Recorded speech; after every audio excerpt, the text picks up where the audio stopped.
Dress തച്ചുകൊണ്ട് വന്നിട്ടുണ്ട്. ഞാൻ മോക്ഷയും മേടിച്ച മെറ്റീരിയൽസ് അത് അവിടെ വെച്ചിട്ടുണ്ട്. സെൽവാറിനെ കുറിച്ച് പറഞ്ഞപ്പോഴാണ് I just remembered what my mother told and it was like എനിക്കതൊന്നും കമന്റ് പറയാനില്ല. ബട്ട് സ്റ്റിൽ മൈ മദർ അതെങ്ങനെ കമന്റ് പറയും? സ്വന്തം മോളെ മുൻനിർത്തി എല്ലാ കാര്യങ്ങളും വിളിച്ചു പറഞ്ഞിട്ട് ഇപ്പൊ വന്നിട്ട് കമന്റ്സ് പറയാനൊന്നും ഇല്ലെന്ന്. ആ അഹാനയുടെ വീഡിയോ എല്ലാവരും കണ്ടതാ. അഹാനയുടെ വീഡിയോ കണ്ട് ഏറ്റവും കൂടുതൽ രസകരമായിട്ടുള്ള കാര്യങ്ങൾ ഓരോ പോയിന്റ് ഇപ്പുറത്ത് ഇരുന്ന് പറഞ്ഞു കൊടുക്കുന്നത് ഈ ഒരു അമ്മയായിരുന്നു. അത് ആരെങ്കിലും ഓർക്കുന്നുണ്ടോ? മേഡത്തിന് ഓർമ്മയില്ലെങ്കിൽ അത് കണ്ടു നിൽക്കുന്ന ഞങ്ങൾക്ക് നല്ല രീതിയിൽ ഓർമ്മയുണ്ട്. ഓക്കെ ഗൈസ്, അപ്പം നമ്മുടെ വിഷയം എന്താണ്? കുറച്ച് ദിവസത്തിന് ശേഷം വീണ്ടും നമ്മൾ ഈ പറയുന്ന ഈ ദിയ കൃഷ്ണൻ എന്ന് എനിക്ക് വരത്തുള്ളൂ കേട്ടോ. നമ്മൾ കൂടുതലും ദിയയുടെ കോണ്ടന്റ് ആണ് എടുത്തുകൊണ്ടിരുന്നത്. പിന്നെ അഹാനെ അത് കടത്തി വിട്ടു എന്ന് ഒട്ടും പ്രതീക്ഷയില്ല. കാരണം ദിയ ഇത്ര നാൾ ഉണ്ടാക്കിയ ഒരു ഹേറ്റ് പുള്ളി വെറും ഒരു എന്താ പറയുക ഒരു ദിവസം കൊണ്ട് ഉണ്ടാക്കിയെടുത്തെന്ന് വേണമെങ്കിൽ പറയാം. അമ്മൂമ്മയുടെ ഒരു വിഷയത്തിലാണ് അത് ഉണ്ടാക്കിയെടുത്തതും. അതും സ്വന്തം അമ്മ ഇങ്ങനെ നിർത്തി മോളെ കൊണ്ട് കുറച്ച് കാര്യങ്ങളൊക്കെ പറയിക്കുന്ന എല്ലാവരും കണ്ടതാണല്ലോ. ഓക്കെ, താല്പര്യമുള്ളവർക്ക് മാത്രം കാണാം, അല്ലാത്തവർക്ക് പോകാം. നമ്മുടെ ചാനൽ ആദ്യമായിട്ട് കാണുന്നവർ എല്ലാവരും ഒന്ന് ലൈക്ക് ചെയ്തേക്കുക. ഒരു ഹൈപ്പ് ഉണ്ടെങ്കിൽ ഹൈപ്പും കൂടെ കൊടുത്തേക്കുക. വീഡിയോ പരമാവധി ഒന്ന് ഷെയറും കൂടെ ചെയ്തേക്കുക. ആദ്യമായിട്ട് ചാനൽ കാണുന്നവരൊന്ന് സബും ചെയ്യുക. പിന്നെ ഫേസ്ബുക്കിൽ കാണുന്നവരൊന്ന് ഫോളോയും കൂടെ ചെയ്യാം. ഓക്കെ, എന്തായാലും നമുക്ക് മേഡം പറയുന്ന കാര്യങ്ങളൊക്കെ ഒന്ന് നമുക്കിത് കണ്ടിട്ട് വരാം. ഇന്നൊരു 16 മിനിറ്റുള്ളൊരു വീഡിയോ ചെയ്ത് തുടക്കം നമ്മുടെ റംബൂട്ടാൻ്റെ കഥകളൊക്കെയാണ് സംസാരിക്കുന്നത്. ഇവിടെ അവരുടെ വീട്ടിൽ ചെന്ന് കഴിഞ്ഞാൽ നമുക്ക് ഒരു 500ഓളം തൈ ഉണ്ട്. ഏതെങ്കിലും ഒരു തൈ ചോദിച്ചാൽ നമ്മൾ തരും. റംബൂട്ടാൻ്റെ എന്നൊക്കെയാണ് പറയുകയൊക്കെ ചെയ്യുന്നത്. ഓക്കെ, ആ വഴി പോകുമ്പോൾ നമുക്ക് തൈ ഉണ്ടെങ്കിൽ നമുക്ക് ചോദിക്കാം. എന്തായാലും നമുക്ക് മേഡത്തിൻ്റെ ഒരു വീഡിയോ ഒന്ന് കണ്ടിട്ട് വരാം. അതുപോലെ തന്നെ അമ്മൂമ്മയുടെ കുറച്ച് കാര്യങ്ങളുണ്ട്, അതും കൂടെ നമുക്ക് ജസ്റ്റ് ഒന്ന് വെച്ചിട്ട് നമുക്ക് തോന്നുന്ന കാര്യങ്ങളൊക്കെ ഒന്ന് സംസാരിച്ചിട്ട് പോകാം. നിങ്ങളുടെ അഭിപ്രായങ്ങൾ എന്തായാലും കമന്റ് ബോക്സിൽ രേഖപ്പെടുത്തണം. പിന്നെ കുറേ കമന്റ്സുകൾ ഞാൻ കണ്ടു. ആ കമന്റ്സ് ഒന്നും ഇപ്പോൾ കാണാറില്ല. ഞാൻ എല്ലാം ഒന്ന് സ്ക്രീൻഷോട്ട് എടുത്ത് വെക്കാമെന്ന് കരുതിയതാണ്. ഓക്കെ, എന്തായാലും നമുക്ക് കോണ്ടന്റിലോട്ട് പോവാം. മറക്കണ്ട, സബ് ചെയ്തു. സാരിയിൽ നിന്നും വാർഡ്രോബ് ചേഞ്ച് ചെയ്ത് സെൽവാറിലോട്ട് മാറിയത് 2021 കോവിഡ് തുടങ്ങി വാക്സിനേഷന്റെ സീസണിൽ. ഒരു ദിവസം വാക്സിനേഷൻ എടുക്കാൻ പോയിട്ട് ഞങ്ങളുടെ വീട്ടിൽ വന്ന് ഇവിടുന്ന് കുളിച്ച്, പണ്ടൊക്കെ ഹോസ്പിറ്റലിൽ പോയിട്ട് വന്നാണെങ്കിൽ കുളിച്ച് ഫുൾ ഡ്രസ്സൊക്കെ മാറുമല്ലോ. അപ്പോൾ അതുപോലെ വന്ന് ഞങ്ങളുടെ വീട്ടിൽ വന്ന് അത് ശരിയാണ്. ഹോസ്പിറ്റലൊക്കെ പോയി കുളിച്ച് നല്ല വൃത്തിയായി, അങ്ങനെയാണ് എവിടെ പോയാലും അങ്ങനെയൊക്കെയാണ്. പ്രത്യേകിച്ച് നമ്മുടെയൊക്കെ നാട്ടിലെ മരണ വീട്ടിലൊക്കെ പോയി കഴിഞ്ഞാൽ കുളിച്ചിട്ട് കയറുന്ന പതിവൊക്കെ ഉണ്ട്. ഓരോ സ്ഥലത്തും ഓരോന്നാന്ന് പറയുന്നുണ്ട്, എനിക്ക് അറിയത്തില്ല. ഇനി എൻ്റെ അറിവില്ലായ്മയാണെങ്കിൽ ഒന്ന് തിരുത്തിയേക്കണേ കേട്ടോ. ചേച്ചി പറ. ഡ്രസ്സൊക്കെ മാറി കുളിച്ച് കഴിഞ്ഞപ്പോഴത്തേക്കും ഇടാൻ സാരി ഇട്ട് വന്നേ. അപ്പോൾ കുളിച്ച് കഴിഞ്ഞ് സാരിയും ബ്ലൗസും ഒക്കെ കഴുകാൻ ഇട്ടപ്പോഴത്തേക്ക് തിരിച്ച് വീട്ടിൽ പോകുമ്പോൾ ഇട്ടുകൊണ്ട് പോകാൻ ഡ്രസ്സില്ല. കാരണം എൻ്റെ ബ്ലൗസ് ഒന്നും അങ്ങനെ പുള്ളിക്കാരിക്ക് ഫിറ്റ് ആവത്തില്ല. അപ്പൊ ഞാനൊരു സെൽവാർ എടുത്തു കൊടുത്തു. അതിന് ഇതുണ്ടെന്ന് പറഞ്ഞിട്ട് ഞാൻ വെബ്സൈറ്റിലൊക്കെ വാങ്ങിക്കുന്ന പോലെ സെൽവാറും ലെഗിൻസും ദുപ്പട്ടയും കൊടുത്തു. അപ്പൊ അതിട്ടപ്പോൾ പുള്ളിക്കാരി കാണാൻ നല്ല നീറ്റായിരുന്നു. എല്ലാവരും പറഞ്ഞാൽ കൊള്ളാലോ, അമ്മൂമ്മയെ കാണാൻ നല്ല രസമുണ്ട്, സാരി ഉടുക്കുന്നതിനേക്കാൾ നല്ല രസമുണ്ട്, ചെറുപ്പമായിട്ടിരിക്കുന്നു. അപ്പൊ കുറച്ച് ബാക്ക് ഇഷ്യൂ ഒക്കെ ഉള്ളതുകൊണ്ട് പുള്ളിക്കാരി എപ്പോഴും ഒരു ബെൽറ്റ് കിട്ടും. അപ്പൊ സെൽവാറിന്റെ കൂടെ ഒക്കെ ബെൽറ്റ് ഒക്കെ കിട്ടുമ്പോൾ നല്ല നീറ്റായിട്ടായിരിക്കുന്നത്. സാരിയുടെ കൂടെ ബെൽറ്റ് ഒക്കെ കിട്ടുമ്പോൾ അതിനെ കുറച്ച് ഇതായിട്ടിരിക്കും എന്നൊക്കെ പറഞ്ഞിട്ട് ആള് വളരെ ഹാപ്പി ആയിട്ട് ഇഷ്ടപ്പെട്ടു. പിള്ളേരൊക്കെ പറഞ്ഞ് അമ്മൂമ്മയ്ക്ക് കുറച്ച് സെൽവാർ മേടിച്ചു വിടും, അമ്മൂമ്മക്ക് സെൽവാർ നന്നായിട്ട് ചെയ്തിട്ടുണ്ട്. അങ്ങനെ അന്ന് തുടങ്ങി ഞാൻ എൻ്റെ അമ്മയുടെ വാർഡ്രോബ് ഫിൽ ചെയ്യാൻ തുടങ്ങി. സെൽവാസ് കളക്ഷൻ ഞാനിപ്പോൾ വിസിതയ്ക്കാൻ പോകും. എനിക്കുള്ള പോലെ ലിറ്ററലി എനിക്കുള്ള ടൈപ്പ് എത്രയെങ്കിലും സെൽവാസ് ഞാൻ മേടിച്ച് വിത്തിൻ എ ഫ്യൂ ഇയേഴ്സ് എത്രത്തോളം സെൽവാസ് ആയതുകൊണ്ടിരുന്ന ഹോമനി. ഞാൻ പലപ്പോഴും എത്നിവീസിലേക്ക് പോയിട്ട് അവിടെ തയ്ക്കാൻ കൊടുക്കുമ്പോഴത്തേക്ക് കഴിഞ്ഞ പ്രാവശ്യമല്ലേ മാഡം മദറിനെ തച്ചത്, അതൊക്കെ ഇട്ടോ? ഞാൻ പറഞ്ഞില്ല, ഇട്ടില്ല. പുള്ളിക്കാരൊക്കെ ഇങ്ങനെ കൂട്ടി വെക്കും. എന്നാലും ഞാൻ ഓരോന്നൊക്കെ ഇടുമ്പോൾ പുതിയത് ഇടുമ്പോഴത്തേക്ക് ചോദിക്കും. പണ്ടൊക്കെ ഈ ഒരു വ്ളോഗൊക്കെ കാണുമ്പോൾ ആ അമ്മയോടുള്ള സ്നേഹം നമുക്ക് വിചാരിച്ചു പോകും.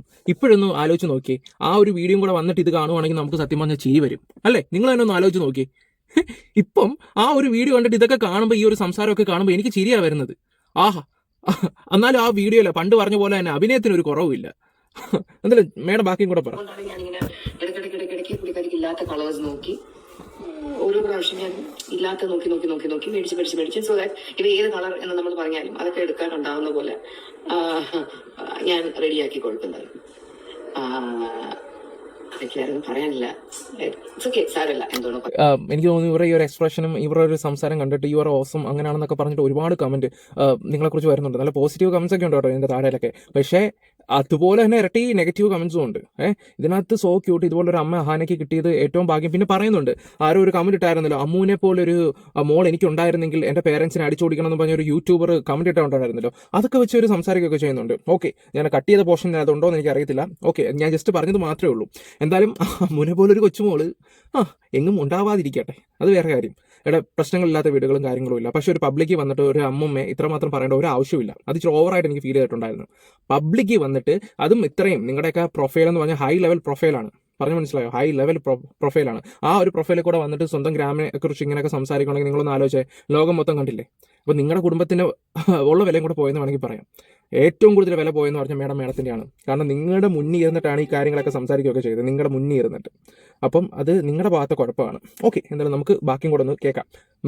മെയിൻ ഇനിയുണ്ട്. മെയിനായിട്ടുള്ള സംസാരം എന്താണെന്ന് വെച്ചാൽ അമ്മൂമ്മയുടെയാണ്. അത് ഞാനൊന്നും കൂടെ ഒന്ന് വെച്ച് തരാം. അപ്പം ഇത് കേട്ടിട്ട് അത് കാണുമ്പോൾ നമുക്ക് ഇരച്ചങ്ങോട്ട് കയറും. അപ്പൊ ഞാനില്ല തച്ച സൽവാർ ഞാൻ കാണിച്ചു തരാം. ഓക്കെ, അല്ല എനിക്ക് മേഡം അത് കാണിക്കാൻ പോ. ഞാൻ അപ്പോഴത്തേക്ക് ഇത് പോയി എടുക്കട്ടെ. അമ്മൂമ്മയുടെ വീഡിയോ ഒക്കെ അതാ നല്ലത്. വെറുതെ എന്തിനാ ലാഗ് അടിപ്പിക്കുന്നത് ഗൈസ്? പറയൂ. 4 ദിവസം കഴിഞ്ഞ് എന്തോ കാര്യങ്ങൾ എന്നെ വിളിച്ച് പറഞ്ഞിട്ടുണ്ട്. കാര്യങ്ങൾ വിളിച്ചു പറഞ്ഞത് ഈ പിന്നെ സഞ്ചാരത്തിന്റെ അന്ന് പിന്നെ ഒരു അസ്ഥി ഒഴുക്കാൻ പോകുമ്പോൾ ഞാൻ പോകാമോ ഇല്ലെന്നൊന്നും എനിക്ക് അറിഞ്ഞുകൂടാ. അപ്പൊ ഞാൻ പറഞ്ഞെങ്കിൽ ഞാനും കൂടെ വരണം എന്ന് പറഞ്ഞു. അപ്പൊ എനിക്കിടാനായിട്ടൊരു ഡ്രസ്സൊക്കെ എടുക്കണമായിരുന്നു. പറഞ്ഞു തീർന്നതിന് മുമ്പ് സിന്ധു പോയി എന്റെ തുണികളിരുന്ന പെട്ടി പോയി തുറന്നിട്ട് ഇത് എനിക്ക് ഇഷ്ടപ്പെട്ട ചുടിദാർ, ഈ ചുടിദാർ ഇവിടെ ഇരിക്കണം, ഇത് എന്റെ ചുടിദാർ എനിക്ക് വേണം എന്നും പറഞ്ഞ് അതിലിരുന്ന് ഏറ്റവും നല്ലൊരു ചുടിദാർ അവളെടുത്ത് അവളെപ്പോഴും എനിക്ക് തന്നതാണ്. അവള് തന്ന തുണികളെ എനിക്കുള്ള, അല്ലാതെ ഞാൻ ചുടിദാർ തയ്ക്കാറില്ല, എനിക്ക് ചുടിദാർ തച്ചു തരാനും ആരുമില്ല. സിന്ധു തന്നിട്ടുള്ളത് സിന്ധു മേഡം പറഞ്ഞല്ലോ, ഞാൻ തുണി മേടിച്ചു കൊടുക്കുന്നത് അടുക്കടുക്കടിയായിട്ട് ഇങ്ങനെ അമ്മൂമ്മയ്ക്ക് വേണ്ടി ഇങ്ങനെ വെച്ച് കൊടുക്കുന്നതാണ് പറയുകയൊക്കെ ചെയ്യുന്നത്. ബാക്കി അമ്മമ്മ പറ. പഴയ വീഡിയോ ആണ്, ഇത് കണ്ടതാണ്. ഇപ്പൊ പുള്ളി അതിന്റെ ഒരു എക്സ്പ്ലനേഷൻ ആയിട്ട് നൈസായിട്ട് വന്ന് പോയപ്പോൾ ഇതൊന്ന് കാണണമല്ലോ. അതാണല്ലോ ഇതിന്റെ ഒരു മര്യാദ.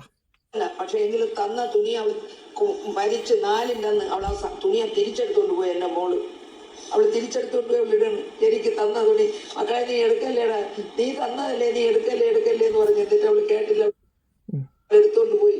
അത് എനിക്ക് ഇഷ്ടപ്പെട്ട തുണി ഞാൻ അറിയാതെ കണ്ട് നിങ്ങളെ തുണികളെ കൂട്ടത്തിൽ വെച്ചതാണ്. ഇത് എനിക്ക് ഇഷ്ടപ്പെട്ട തുണിയാണ്. എന്നിട്ട് അമ്മൂമ്മക്ക് തേക്കാനുള്ള തുണി എടുത്ത് എന്തൊക്കെ പറഞ്ഞു. ഞാൻ കുറെ തുണികളെല്ലാം കൂടെ വാരി ഒരു കവറിലിട്ട് ഇവിടെ നിന്ന് കോൺഫിഡൻസ് എന്റെ കൊടുത്തിട്ട് തേക്കാൻ കൊടുത്തേച്ച് തന്നതല്ലേ, നീ എടുക്കല്ലേ എന്ന് പറഞ്ഞു. എന്നിട്ട് അവള് കേട്ടില്ല, അവള് എടുത്തോണ്ട് പോയി. അത് എനിക്ക് ഇഷ്ടപ്പെട്ട തുണി ഞാൻ അറിയാതെ കണ്ട് നിങ്ങളെ തുണികളെ കൂട്ടത്തിൽ വെച്ചതാണ്. ഇത് എനിക്ക് ഇഷ്ടപ്പെട്ട തുണിയാണ്. എന്നിട്ട് അമ്മൂമ്മക്ക് തേക്കാനുള്ള തുണി എടുത്ത് എന്തൊക്കെ പറഞ്ഞു. ഞാൻ കുറെ തുണികളെല്ലാം കൂടെ വാരി ഒരു കവറിലിട്ട് ഇവിടെ നിന്ന് കോൺഫിഡൻസ് എന്റെ കൊടുത്തിട്ട് തേക്കാൻ കൊടുത്തേച്ച് ഒരു തുണി പോലും എനിക്ക് തിരിച്ചു തന്നില്ല. ഞാൻ ആ തുണികൾ അതിന്റെ ഫോട്ടോ എടുത്ത് വെച്ചിട്ടാണ് ഞാൻ തുണികൾ കൊടുത്തത്. ഇപ്പൊ ഞാൻ തുണി നോക്കണ തുണിയില്ല. എന്നിട്ട് ആ ഹോംനേഴ്സ് പയ്യനെ വിളിക്കാൻ ചോദിച്ചടാ മോനെ, അന്ന് ഞാൻ 10-12 ചുരിദാറുകൾ എടുത്ത് തേക്കാൻ തന്നല്ലടാ, ആ ഒരു തുണി ഇവിടെ എത്തിയിട്ടില്ല. അപ്പൊ അത് എനിക്കറിയില്ല എന്നാവാൻ അത് കൊടുത്തിട്ട് ആ തുണി എനിക്ക് തിരിച്ചു കിട്ടിയില്ല. കാരണം അണ്ണാച്ചി തുണി തേച്ചാൽ ഇവരെ വീട്ടിലാണ് കൊടുക്കണത്, സിന്ധുവിന്റെ വീട്ടിലാണ് കൊടുക്കണത്. അത് അവരുടെ മാറ്റിക്കളഞ്ഞ എനിക്ക് ഓർമ്മയില്ലാത്തതുകൊണ്ട് ഞാൻ ചോദിച്ചില്ല. എനിക്ക് കൊടുക്കാൻ ഒരു തുണി വാങ്ങിത്തരാൻ ആരുമില്ല. എന്റെ തുണി അവള് വാങ്ങിത്തന്ന തുണിയും ഞാൻ വാങ്ങിച്ചതും. എപ്പോഴും ഞാൻ ഒരിക്കൽ നർമ്മതയിൽ പോയി ഒരു 3-4 തുണി വാങ്ങിച്ചു. ആ തുണി എല്ലാം ഉണ്ടായിരുന്നു, അതെല്ലാം അവളെങ്ങ് തിരിച്ചെടുത്തു. എനിക്ക് ഞാനിപ്പോ നോക്കിയപ്പോ എന്റെ വീട്ടിൽ ആ തുണി ഇല്ല. അതൊന്നും നമ്മൾ പോയി അതിനും തുണി എടുക്കേണ്ടി വന്നു. ഞാനിപ്പോ എന്റെ കൊച്ചു വന്നിട്ട് പറഞ്ഞു അമ്മയ്ക്ക് തുണി ഇല്ലെങ്കിൽ ഞാൻ വാങ്ങിത്തരാം എന്ന് പറഞ്ഞു പോയി. എനിക്കൊരു 5 ചുടിദാറിന്റെ തുണി വാങ്ങിച്ച് അവള് തയ്ക്കാൻ കൊടുത്തിരിക്കുന്നത്. എനിക്ക് തുടുക്കാൻ തുണി ഇല്ലെന്ന് പറഞ്ഞതുകൊണ്ട്. അങ്ങനെയൊക്കെയാണ് എന്റെ മോൾ എന്നോട് കാണിച്ചത്. എന്റെ ഭർത്താവിൻ്റെ കൂടെ പറയും, ഡാഡി ആ സ്ത്രീ, ആ വൃത്തികെട്ട സ്ത്രീ ചത്തെങ്കിൽ ഞാൻ ഡാഡിയെ എന്റെ വീട്ടിൽ കൊണ്ട് നിർത്തിയത്. ആ സ്ത്രീ അങ്ങ് ചത്താ മതിയായിരുന്നു ഡാഡി, ആ സ്ത്രീ ചാവയില്ലല്ലേ എന്നെപ്പോഴും പറയുമായിരുന്നു. അവർ വന്ന് എന്നോട് പറയടി, ഒരു മോള് പറയണ വാചകമാണ് ഇതാണ് എന്റെ മോള് പറയണത്. അവൾ എന്റെ മോളല്ല, അവള് നമ്മളെ മോളല്ല. അവള് ഇത്രയും ഭീകരതയുള്ള ഒരു സ്ത്രീയാണ് അവള്. പിന്നെ അവര് പിന്നെ മിണ്ടാതിരുന്നത് എന്തെന്ന് വെച്ചാൽ അവരെ ആശുപത്രി കൊണ്ടുപോയി എടുക്കുക ചെയ്യണതുകൊണ്ട് അവര് മിണ്ടാതിരുന്നത്. വീട്ടിൽ ആര് കയറി വന്നാലും അവരോടെയൊക്കെ പറയുമായിരുന്നു. ഈ ഹോം നഴ്സിനെ നിർത്തി തന്നെ പറഞ്ഞിട്ടുണ്ട്, എന്റെ മോളെന്ന് വെച്ചാൽ ഇത്രയും വഞ്ചകയായ ഒരു സ്ത്രീകൾ ലോകത്തുണ്ടാവില്ല. അവള് എനിക്കിപ്പോ ഈ മരുന്ന് വാങ്ങിത്തരണത് അവര് കഷ്ടപ്പെട്ട് ഇവരൊന്ന് ഇംഗ്ലീഷുകാരായിട്ട് ഇംഗ്ലീഷ് സംസാരിച്ചുകൊണ്ട് നടക്കില്ല. എങ്ങനെ ഇംഗ്ലീഷുകാരായത്? എന്റെ ഭർത്താവ് കഷ്ടപ്പെട്ട് അവര് ഊട്ടിയിൽ കുട്ടപ്പേട് പബ്ലിക് സ്കൂളിലാക്കി പഠിപ്പിച്ചതിന്റെ പേരിലാണ് അവരിപ്പോ ഇംഗ്ലീഷുകാരായിട്ട് ഇംഗ്ലീഷ് പ്രസംഗിച്ചോണ്ട് കിടക്കണം. ഇംഗ്ലീഷ് എന്നിട്ട് അമ്മ ആരുമില്ല എന്ന് പറഞ്ഞു കഴിഞ്ഞാൽ അമ്മയുടെ ചെലവിന് ഇപ്പൊ ആരെങ്കിലും തരുന്നുണ്ടോ? ഇപ്പൊ മെലിയാന്ന് എന്റെ അനിയത്തിന്റെ മോൻ, കാരണം ഞാൻ ഇട്ടയക്കുന്ന പൈസക്ക് പലിശ കിട്ടുന്നത് എനിക്ക് 18 രൂപ എനിക്ക് കിട്ടും. അറിയാമോ, എനിക്ക് അറിഞ്ഞാൽ അവര് ഓക്കെ. അപ്പൊ തൻവി വന്നിട്ട് കുറെ കാര്യങ്ങളൊക്കെ പുറത്ത് വിടുകയൊക്കെ ചെയ്തിട്ടുണ്ടായിരുന്നു. പിന്നെ അത് മാത്രമല്ല, ഇനി ബാക്കിയും കൂടെ ഞാൻ വെച്ച് തരാം. സിന്ധു കൃഷ്ണ പറയുന്ന കുറച്ച് കാര്യങ്ങളൊക്കെ. ഇപ്പോൾ പുള്ളിക്ക് പൈസയുടെ ഷോർട്ടേജ് ഒക്കെ വരുമ്പോഴത്തേക്ക് മക്കളുടെ കയ്യിൽ നിന്ന് പൈസയൊക്കെ മേടിച്ചിട്ട് ഈ പറയുന്ന അമ്മമ്മയ്ക്ക് കൊണ്ട് കൊടുക്കുന്ന കാര്യങ്ങളൊക്കെ അവർ വീഡിയോയിൽ പറയുകയൊക്കെ ചെയ്യുന്നുണ്ട്. അപ്പോൾ ഒന്ന് ആലോചിച്ച് നോക്കിയേ, അതായത് ഡാഡി, അതായത് ആ സ്ത്രീ മരിച്ചായിരുന്നെങ്കിൽ ഡാഡീനെ എൻ്റെ വീട്ടിൽ കൊണ്ട് നിർത്താമെന്ന് പറയുമ്പോൾ ഒന്ന് ആലോചിച്ച് നോക്ക്. വീടാകുമ്പോൾ വഴക്കും കാര്യങ്ങളൊക്കെ ഉണ്ടാവുകയൊക്കെ ചെയ്യും. അതെല്ലാ വീട്ടിലുള്ള കാര്യങ്ങളൊക്കെ തന്നെയാണ്. ഞാനും നമ്മുടെ വീട്ടിലൊക്കെ ബഹളമൊക്കെ വെക്കാറൊക്കെ ഉണ്ട്, ഉള്ള കാര്യം തുറന്നു പറഞ്ഞാൽ. പക്ഷേ ഇതുപോലെ പബ്ലിക്കിൽ അവർ ഇട്ട് കൊടുക്കുമോ, ഒരാളെ കൊണ്ട് ഇച്ചിപ്പോന്ന് പറയിപ്പിക്കുമോ, മീൻസ് എന്താ പറയണ്ട, അവരെ ആരെങ്കിലും പറയുമോ? ഒരവസരം ഉണ്ടാകത്തില്ല. ഞാനും കൂടെ കിടന്ന് എന്തെങ്കിലുമൊക്കെ ബഹളമൊക്കെ വെക്കുമ്പോൾ അപ്പുറത്തെ ആൾക്കാരൊക്കെ കേൾക്കുകയൊക്കെ ചെയ്യും. അത് വേറെ കാര്യം. പക്ഷെ ഒരു മനുഷ്യർക്ക് ഇട്ട് കൊടുക്കത്തില്ല. ഒരാൾ വന്നിട്ട് ഇച്ചി പോകുമെന്ന് പറയത്തില്ല. അവിടെ ആരെങ്കിലും നാക്ക് പൊക്കി കഴിഞ്ഞാൽ അവിടെ ആണെന്നോ പെണ്ണെന്നോ ഉള്ള വേർതിരിവൊന്നും ഉണ്ടാവത്തില്ല. നമ്മളൊക്കെ അങ്ങനെയാണ് സത്യം പറഞ്ഞാൽ. പക്ഷേ ഇവർ ചെയ്തോ, ഇവർ ഒറ്റ ഒരു കേസ് കേട്ടുകൊണ്ട് ഇവർ ഉള്ള ഒരു അല്പമുള്ള ആ ഒരു ഇതും കൂടെ ബഹുമാനം കൂടെ പോയി കിട്ടിയെന്ന് പറയാം. പ്രത്യേകിച്ച് അഹാനയുടെ കാര്യത്തിലാണ്. ഓക്കെ, ഇനി നമുക്ക് ബാക്കിയും കൂടെ ഒന്ന് വെക്കാം. ചാനലൊന്നും സ്ട്രൈക്ക് അടിച്ച് കളയൊന്നും ചെയ്യല്ലേ. അത് പിന്നെ അടുത്ത് ഞാൻ കണ്ടന്റ് ആക്കേണ്ടി വരും. അതുകൊണ്ട് ഞാനിപ്പോഴും അഡ്വാൻസ് ആയിട്ട് പറയാണ്. പിന്നെ ഒരു 14 ദിവസത്തിനുള്ളിൽ ഞാൻ വീഡിയോ വെക്കും, തിരിച്ചെടുക്കും. അത് വേറെ കാര്യം. സിറ്റുവേഷൻ അല്ലായിരുന്നു. എനിക്ക് ഒരുപാട് എക്സ്പ്ലനേഷൻസോ നമ്മുടെ സൈഡിന്റെ ഒരു ക്ലാരിഫിക്കേഷൻസോ ഒന്നും തരാൻ ഞാൻ വലുതായിട്ട് ആഗ്രഹിക്കുന്നില്ല. കാരണം ഞാൻ ഈ പിക്ചറിൽ നിൽക്കുന്ന എൻ്റെ ഈ ഒരു മൊബൈലിനകത്ത് ഇതെല്ലാം എനിക്ക് പ്രൂവ് ചെയ്യാനുള്ള എല്ലാം എനിക്കുണ്ട്. But then and I will not do it. I don't think I will do it ever. I don't think I'll ever do it. But then personally നമ്മൾ അറിയാവുന്ന എല്ലാവർക്കും ഒരുവിധം ഞങ്ങളുമായിട്ട് കണക്ഷൻ ഉള്ള, ഇപ്പം എൻ്റെ ഒരു ഫ്രണ്ട്സ് ഗ്രൂപ്പ് ആയാലും എൻ്റെ കുട്ടികളുടെ ഫ്രണ്ട്സ് ഗ്രൂപ്പ് ആയാലും നമ്മൾ ക്ലോസ് ആയിട്ട് അറിയാവുന്ന people really matter to us, അങ്ങനത്തെ ഒരുപാട് ആൾക്കാരുണ്ടല്ലോ. അങ്ങനെയുള്ള എവറിബഡി നോസ് ദിസ്. ബിക്കോസ് ഇത് വൺ ഡേയിലൊരു കാര്യമല്ല. It's something that's been happening for over long time. So cash so normal talks when we have some certain issues or when we are really going through some kind of a mess and all, നമ്മൾ discuss with our friends or with all that. So എന്നെ അറിയാവുന്നവർക്കും എൻ്റെ കുഞ്ഞുങ്ങളെ അറിയാവുന്നവർക്കും എല്ലാവർക്കും നമ്മുടെ ഈ ഒരു whatever is the talk of the town ആയിട്ടുള്ള സംഭവങ്ങളെ കുറിച്ച് everybody are aware and they know what is the truth, and that's what matters to us. നമ്മളെ അറിയാവുന്നവർ they should be knowing the truth, and when the truth is very transparent in front of so many people who care for us and who we personally we are bothered, അങ്ങനെയുള്ള ആൾക്കാർക്ക് അറിയാവുന്നിടത്തോളം then what the public says or what public നമ്മളെ judge ചെയ്യുന്നതോ അതിലൊന്നും വലിയ കാര്യമൊന്നുമില്ല എന്നാണ് that's what I think. Because end of the day what matters is our peace of mind and നമ്മൾ ചെയ്തിട്ടുള്ള deeds.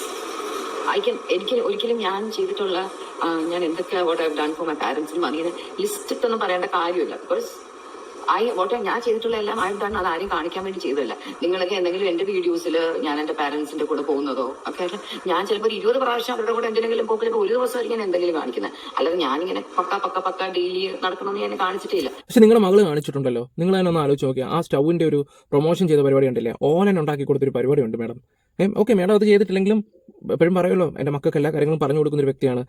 മോളൊരു പ്രൊമോഷൻ നടത്തിയിട്ടുണ്ടായിരുന്നു. എൻ്റെ പൊന്നോ, എൻ്റെ ഓണത്തിനെ കുറിച്ച് ഭയങ്കര രീതി വർണ്ണിച്ചിട്ട് ഈ പറയുന്ന അമ്മൂമ്മയ്ക്ക് ഒരു സ്റ്റൗ കൊണ്ട് കൊടുക്കുന്നു, ഓലനൊക്കെ ഉണ്ടാക്കി 15 മിനിറ്റ് വണ്ടിയൊക്കെ ഓടിച്ചു പോയി അവർക്ക് വേണ്ടി കൊണ്ട് കൊടുക്കുന്ന എൻ്റെ പൊന്നോ, അതൊക്കെ പ്രഹസനമാക്കിയിട്ടുണ്ട്.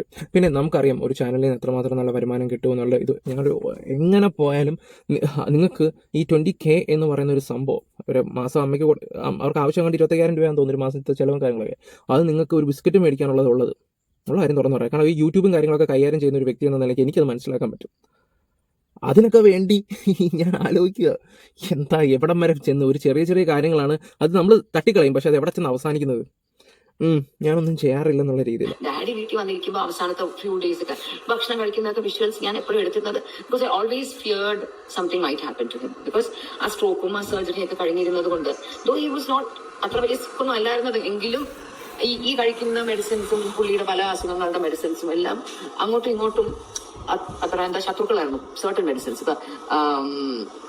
പുള്ളിയുടെ ന്യൂറോ ഇഷ്യൂസിന് കഴിച്ചതും കാർഡിയോ ഇഷ്യൂസിന് കഴിക്കുന്നതും പിന്നെ പുള്ളി ഡയബറ്റിക്കിന് പല മെഡിസിൻസും ഈ ഒന്ന് മറ്റതിന് അത്ര അങ്ങോട്ടൊരു ഫേവറബിൾ അല്ലായിരുന്നു. അപ്പൊ ഈ പുള്ളിയുടെ പിന്നെ എപ്പോഴെങ്കിലും ഒരു കാർഡിയാക് അറസ്റ്റ് പോലെയൊക്കെ എന്തെങ്കിലും വരാനുള്ള ഒരു സാധ്യത വാസ് ഓൾവേസ് ദെയർ സംവെയർ. പക്ഷെ നമ്മളെപ്പോഴും we were hoping nothing will happen. Because ഞാൻ എന്ത് പ്രശ്നം പറഞ്ഞാലും പുള്ളി മരിക്കുന്നതിന്റെ തലേദിവസം പോലും I rushed him to the hospital in the evening, and that was the last video of my father what I had when he was alive. അതിലും എല്ലാം ചെയ്തപ്പോൾ ഒന്നും കുഴപ്പമില്ലായിരുന്നു. So I was hoping he will go on and on and on for so many more years. That's what I was hoping. And നമുക്ക് പറ്റുന്ന പോലെ I was trying really hard to എല്ലാം ഒന്നും നന്നായിട്ട് വെക്കാൻ. I tried really hard. അപ്പം ഞാൻ എൻ്റെ വീഡിയോസിലൂടെ കാണിച്ചിട്ടുള്ളതിനേക്കാൾ my every day was actually for them. എൻ്റെ ഓരോ ദിവസം ഞാൻ ചാർട്ട് ചെയ്യുന്നത് was for my parents. ഞാൻ ഈ യൂട്യൂബ് ചാനൽ തുടങ്ങിയ സമയത്ത് വീട്ടിൽ എല്ലാവരും ഒക്കെ തുടങ്ങിയല്ലോ 2020 ആ കോവിഡ് തുടങ്ങിയ ആ കാലത്ത്. ഞാനായിരുന്നു ലാസ്റ്റ് തുടങ്ങിയ ആൾ കേട്ടോ. എനിക്കാണെങ്കിൽ തുടങ്ങാൻ താല്പര്യമേ ഇല്ലായിരുന്നു. ഞാനന്നിങ്ങനെ ആലോചിക്കും, ഈ ഫേസ്ബുക്കും ഇൻസ്റ്റാഗ്രാമും ഉള്ളപ്പോൾ എന്തിനാണ് ഈ യൂട്യൂബ്, അതിൽ എന്തിനാണ്, അതിൽ വീഡിയോസ് ഒക്കെ ഇല്ലേ, എന്തിനാണ് നിങ്ങളൊക്കെ വീഡിയോസ് ഇടുക, ഞാൻ പിള്ളേരോട് നിങ്ങളൊക്കെ ഇടും, നിങ്ങളുടെ വീഡിയോസിലൊക്കെ ഞാൻ വന്ന് എന്തെങ്കിലുമൊക്കെ ചെയ്യാം, ഞാൻ എന്തിനാ ഇടുന്നത് എന്നൊക്കെ ഞാനിങ്ങനെ ഐ ഷുഡ് തിങ്ക്. ഇവർ ഒരു യൂട്യൂബ് ചാനൽ തുടങ്ങിയ സമയത്ത് ഫസ്റ്റ് വീഡിയോയ്ക്ക് തന്നെ ഇത്രയോളം സബ്സ്ക്രൈബേഴ്സ് കയറിയിട്ടുണ്ടായിരുന്നു. ഒരാൾ വന്നിട്ട് ഒരു ചാനൽ തുടങ്ങി ഇട്ട ഉടനെ ഇത്രയൊന്നും കയറത്തില്ല. അത്യാവശ്യം നല്ല ഒരു ചാനൽ തുടങ്ങിയ രീതി എനിക്കറിയാം. ചില ആൾക്കാർ ബൂസ്റ്റിംഗ് പരിപാടിയൊക്കെ ഉണ്ട്. നല്ല രീതി ബൂസ്റ്റ് ചെയ്ത് വിടുവാണെങ്കിൽ തന്നെ ഓഡിയൻസിൻ്റെ അടുത്ത് പോകും. പിന്നെ കൃഷ്ണകുമാർ, ഈ പറയുന്ന പിള്ളേരെല്ലാം കൃഷ്ണകുമാറിൻ്റെ പേരിലാണ് തുടക്കം അറിയപ്പെട്ടത്. പിന്നീട് ഇപ്പോൾ ദിയാ കൃഷ്ണ, ഈ പറഞ്ഞ അഹാന, എനിക്കൊന്ന് കുറച്ചും കൂടെ ഫേമുള്ളത് അഹാനയായിരുന്നു തോന്നുന്നു. ഓക്കെ, അങ്ങനെ വന്ന് ഞാൻ നോക്കുമ്പോൾ ഓരോരുത്തരും ഓരോ ചാനൽ തുടങ്ങിയ, എനിക്ക് ഇപ്പോൾ ഓർമ്മയുണ്ട്, കോവിഡ് സമയമാണ്, അന്ന് ഒരു പഞ്ചായത്ത് ഇലക്ഷൻ സമയത്ത് അങ്ങോട്ടാണ് ഞാൻ ഈ പറയുന്ന ഇപ്പോൾ വീഡിയോ കാണുന്നത്. റംബൂട്ടാൻ, എവിടെ നോക്കിയാലും റംബൂട്ടാൻ എല്ലാവരും നല്ല രീതി കയറുന്നു. നല്ല രീതി ഒരു വീഡിയോ ഇട്ടപ്പോൾ തന്നെ അങ്ങോട്ട് 1, 2, 3 ലക്ഷം അങ്ങോട്ട് വ്യൂ. അപ്പോൾ തന്നെ എനിക്ക് മനസ്സിലായ ഒരു കാര്യം തന്നെ, നല്ല രീതി ബൂസ്റ്റ് കൊടുത്തിട്ടുണ്ടായിരുന്നു ആ ചാനലിൽ. ഓക്കെ, ബൂസ്റ്റ് കൊടുക്കുമ്പോൾ ഒരുപാട് ഓഡിയൻസിൻ്റെ അടുത്ത് ചെല്ലുമല്ലോ. കാരണം നമ്മൾ പൈസ എറിഞ്ഞിട്ട് ഈ പറഞ്ഞ ബൂസ്റ്റ് കൊടുത്തു കഴിഞ്ഞാൽ ഒരുപാട് ആൾക്കാരുടെ അടുത്ത് videos ഇല്ലും.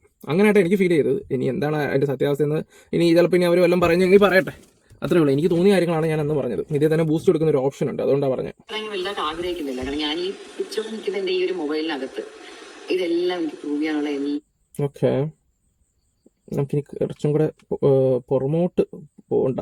Okay, if ever I'm able to make some money, I should be able to have the freedom of the parents to spend even like freedom, you know. That was my main intention, and thank God till the end, till when my father was here and till all the expenses നോക്കാനായിട്ട് I was able to do it so happily. And എപ്പോഴും എനിക്ക് താങ്ങാൻ പറ്റുന്നതിലും കൂടുതലായിട്ടുള്ള എമൗണ്ടുകൾ വരുമ്പോൾ all my children were extremely happy to help, you know. ഞാൻ വലിയൊരു amount ആകുമ്പോൾ ഞാൻ ഇങ്ങനെ പിള്ളേരോട് പറയും, ആടെ അപ്പൂപ്പനെ ഈ മാസം ഇതൊക്കെയാ ചെലവ്, ആരെങ്കിലും ഒന്ന് ഹെൽപ്പ് ചെയ്യാവോ എന്ന് ചോദിക്കുമ്പോൾ അപ്പൊ തന്നെ നിങ്ങൾ ഓൾ പുട്ട് ഷെയർ ചെയ്യണം. അങ്ങനെയാണ് ഇപ്പൊ ഹോസ്പിറ്റലൈസ്ഡ് ആകുമ്പോഴായാലും വലിയ അങ്ങനെ വേണം. എൻ്റെ ഒരു അഭിപ്രായം വെച്ച് നോക്കുമ്പോൾ അങ്ങനെ തന്നെ വേണം. ഇപ്പം ഞാനിപ്പോൾ ഒരു ഫാമിലി ആയിട്ടൊക്കെ പോകുമ്പം എൻ്റെ അച്ഛനും അമ്മയാണ്. പ്രത്യേകിച്ച് ഞാനൊരു കാര്യം പറയാം, പെൺകുട്ടികളോട് ഒരു കാര്യം തുടർന്ന് പറയേണ്ട കാര്യം എന്ന് വെച്ചാൽ, എങ്ങനെയാണെങ്കിലും നമുക്കൊരു ജോലി ആണെങ്കിൽ ഒരു പങ്ക് അവർക്ക് കൊടുത്തേ പറ്റൂ, പേരൻസിന്. അല്ല, ഹസ്ബൻഡ് വീട്ടുകാർ പറയായിരിക്കും, അതൊന്നും അറിയണ്ട, എങ്ങനെയെങ്കിലും അവർക്ക് എന്തെങ്കിലുമൊക്കെ വെച്ച് കൊടുക്കണം. കാരണം എന്ന് വെച്ചാൽ അവരാണ് ഈ ഒരു നില നമ്മളെ എത്തിച്ചത് തന്നെ. ഇപ്പം എൻ്റെ ആണെങ്കിൽ പോലും ഞാൻ എൻ്റെ ഇനി ഫാമിലിയുടെ കാര്യങ്ങൾ കുറേ കഴിഞ്ഞിട്ട് ഞാൻ ഇനി എൻ്റെ കാര്യത്തിലോട്ട് പോകത്തുള്ളൂ. ഉള്ള കാര്യം പറയാം. പക്ഷേ നമ്മുടെ രീതി, എൻ്റെ സ്നേഹമോ കാര്യങ്ങളോ ഒന്നും ഞാനിപ്പോൾ വലുതായിട്ടൊന്നും പ്രകടിപ്പിക്കാറൊന്നുമില്ല. അവരെ കേൾക്കുകയും ചെയ്യരുത്. സത്യമായി ഈ ഒരു വീഡിയോ ഞാൻ അവരെ കാണിപ്പിക്കത്തില്ല. എൻ്റെ ഒരു രീതി അങ്ങനെ. ഇതിപ്പോൾ തന്നെ ഈ ഒരു വീഡിയോ നിങ്ങൾ കണ്ടുവരുമ്പോൾ ഏറ്റവും അവസാനത്തെ പോർഷൻ ആയിരിക്കും സംഭവം. പക്ഷേ ഇതൊന്നും അവരെ കാണിക്കത്തില്ല. അതങ്ങനെയാണ് ഞാൻ. പക്ഷേ എനിക്ക് അവരെന്ന് പറഞ്ഞാൽ ഭയങ്കര ജീവനാണ്. അവർക്ക് വേണ്ടി ഏത് അറ്റം വരെ പോവും, ആ ഒരു മൈൻഡ് സെറ്റ് ഉള്ളവരത്തിനാണ്. ഓക്കെ, ഞാൻ ഈ കൂട്ടത്തിൽ ഇടയ്ക്കൊക്കെ എൻ്റെ കാര്യം പറയുന്നുണ്ടെന്ന് തോന്നുന്നു, ചെയ്യല്ലേ? It used to come, and then we started keeping our home nurse and stuff like that. Not like everybody used to help, and it was very, very kind of my children to do that. Because എനിക്കൊക്കെ ആലോചിക്കുമ്പോൾ എൻ്റെ grand പാരൻസിനൊക്കെ വേണ്ടി, my fathers parents when they were alive, അതിൽ ഒരാള് മരിച്ചത് ഞാൻ OC pregnant ആയിരിക്കപ്പെടാം. My grandmother died after Ishani was born, but I don't even remember അവരെയൊക്കെ financially ഞാൻ ഹെൽപ്പ് ചെയ്യുന്നതായിട്ട് I don't remember at all. എനിക്ക് അവർക്ക് അവിടെ കാണാനൊക്കെ പോകുമ്പോൾ എന്തെങ്കിലും ഭക്ഷണ സാധനമൊക്കെ ഞാൻ വാങ്ങിച്ചു കൊടുത്തിട്ടുണ്ടായിരുന്നു. പക്ഷെ ഒരിക്കലും 5000 രൂപ പോലും ഞാൻ എടുത്ത ഇതാ നിങ്ങൾ വെച്ചോ എന്ന് പറഞ്ഞാൽ കൊടുത്തിട്ട് എനിക്ക് ഓർമ്മയില്ല. ബിക്കോസ് അതൊന്നും I wasn't earning, ആൻഡ് അങ്ങനെയൊന്നും നമ്മുടെ കയ്യിൽ അങ്ങനെ കൊടുക്കാനൊന്നും ഇല്ലായിരുന്നു. പ്ലസ് അങ്ങനെയൊന്നുള്ളൊരു വിസ്ഡമോ എനിക്കൊന്നില്ലായിരുന്നു. മനസ്സിലായില്ല എൻ്റെ മനസ്സിൻ്റെ വിചാരം, my dad and his brothers and sisters ഒക്കെ they are all well off, they will take care. അങ്ങനെയാണ് നമ്മളെന്ന് ചിന്തിക്കുന്നത്. സോ അതൊക്കെ വെച്ച് നോക്കുമ്പോൾ my children did a great job. And all the other misunderstandings that is there, എനിക്ക് അതിനെക്കുറിച്ചൊന്നും ഒരു ക്ലാരിഫിക്കേഷനും I don't want to give you. എനിക്ക് എൻ്റെ വീഡിയോയിലൂടെ എനിക്കത് പറയാൻ താല്പര്യമില്ല. നമ്മളെ വിശ്വസിക്കുന്നവർക്ക് വിശ്വസിച്ചാൽ മതി. പരമാവധി പറയാതിരിക്കുന്നതാണ് നല്ലത് തന്നെ. ഇപ്പം തന്നെ പറഞ്ഞ കാര്യത്തിൽ തന്നെ കുറേ കാര്യങ്ങളൊക്കെ വെച്ചാണ് ഈ ആൾക്കാർക്ക് നല്ല രീതിയിൽ വളച്ചൊടിക്കാം, അല്ലെങ്കിൽ തിരിച്ചു മറിക്കാം. ആ രീതി പോകുന്ന കുറേ കാര്യങ്ങളുണ്ട്. നിങ്ങളുടെ വീഡിയോയിൽ തന്നെ നിങ്ങൾ സംസാരിക്കുന്നുണ്ട്. അപ്പം ഞാൻ കുറച്ച് കാര്യങ്ങൾ മാത്രമേ ഇവിടെ വെച്ച് തരുന്നുള്ളൂ. എന്തായാലും നിങ്ങൾക്ക് എന്ത് തോന്നുന്നുണ്ട്? ഇവർ ഡബിളാണോ ട്രിപ്പിളാണോ ഏത് സ്റ്റാൻഡാണെന്നൊന്നും ഞാൻ പറയുന്നില്ല. നിങ്ങൾ തന്നെ പറ നിങ്ങളുടെ അഭിപ്രായങ്ങളും കാര്യങ്ങളൊക്കെ. എന്തായാലും ആ ഒരു പേരൻറ്റിൻ്റെ കാര്യം ഓർക്കുമ്പം ഇപ്പോഴും എനിക്ക് എന്തോ പോലെ വിഷമം തോന്നുന്നുണ്ട്. അമ്മൂമ്മയുടെ കാര്യം ഓർക്കുമ്പോൾ തന്നെ അവരന്ന് അത്രയും അലറി കരഞ്ഞപ്പോഴേ നിങ്ങളൊന്ന് ആലോചിച്ച് നോക്കി. ഓക്കെ, എന്തായാലും കുടുംബമാണ്, പോയിരുന്ന് സംസാരിച്ച് മിണ്ടണം. കാരണം പ്രായം ചെന്ന ആൾക്കാരാണ്, കുറച്ച് നാളെ കാണത്തുള്ളൂ. പ്രായം ചെല്ലുമ്പോൾ ഞാൻ പറയുന്നത് തന്നെ നിങ്ങൾക്ക് മനസ്സിലാക്കാൻ പറ്റില്ല. നിങ്ങളുടെ മകൾ പറഞ്ഞെന്തോ കുഴിയിലോട്ട് കാലെടുത്ത് വെച്ചിരിക്കുന്നത്, അതിനോടൊന്നും എനിക്ക് വലിയ യോജിപ്പോ കാര്യങ്ങളൊന്നുമില്ല. പറ്റുവാണെങ്കിൽ നിങ്ങൾ പോയി കണ്ട് സംസാരിച്ച് ഓണമൊക്കെ വരാൻ പോവാണ്, നല്ല രീതി അടിച്ചു പൊളിച്ച് നല്ല സെറ്റായിട്ട് പോകാൻ നോക്കുക. അത്രയും ഞാനിപ്പോൾ പറയുന്നുള്ളൂ. എന്തായാലും വീഡിയോസ് ഇഷ്ടപ്പെട്ട ലൈക്ക് സപ്പോർട്ട് ചെയ്യുക guys. Bye, love you all guys. Bye by.